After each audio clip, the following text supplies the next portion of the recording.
આજે ગાંધીનગર સચિવ પાસે અમે આવેલા છીએ એક રિક્વેસ્ટ લઈને કે 45 દિવસથી આ આરટીઓ ની કામગીરી ઠપ છે। વાહન ડીલર એના વાહન સેલ કરે છે અને હજારોની સંખ્યામાં બજારમાં રોડ ઉપર ફરે છે। ન કરે નારાયણ, કાલે સવારના એક્સિડન્ટ થાય તો એની જવાબદારી કોની? લેનારની, જેના નામની થઈ નથી, વેચનારની તો કે વેચી નાખી છે, અને વચ્ચે અમે ડીલર, કોણ જવાબદારી લેશે?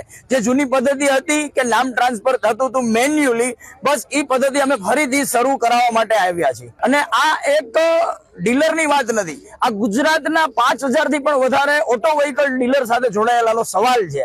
જો આ 5000 ની સાથે બીજી તમે વાત કરો તો એની નીચે ઓટો પાર્ટ્સ વાળા, લેબર, ગેરેજ વાળા, કલર વાળા થી માંડીને એવી 1 લાખ થી પણ વધારે માણસોની રોજી રોટીનો સવાલ આવીને અહીંયા ઉભો રહી ગયો છે, જેનું નિવારણ આજે અમે અહીંયા કરીને જ જાશું। આજે અનુભાઈએ જે મારા મોરબી વડીલ જેને વાત કરી જે રીતે, તો એમાં હું પણ એને તો એમ કીધું કે 1 લાખ, પણ હું તો એને એક વસ્તુ ભૂલી ગયા કે ટ્રાન્સપોર્ટેશન વાળાના અને બધા એમ કહેવાય ને કે પગથી માંડીને શીખ સુધી જેટલા લોકો એમ કહેવાય કે ઓટો લઈને 4 વ્હીલની અંદર, 2 વ્હીલમાં, 3 વ્હીલમાં, બધામાં જેમાં એમ કહેવાય ને કે જેમાં ડીઝલ અને પેટ્રોલ વપરાય છે, એ તમામ વસ્તુની અંદર જે ઓટો 2 વ્હીલની અંદર જૂની ગાડીઓની અંદર જે 45 વર્ષથી પ્રોબ્લેમ છે, તો હકીકતમાં એ સોલ્વ કરવો જોઈએ।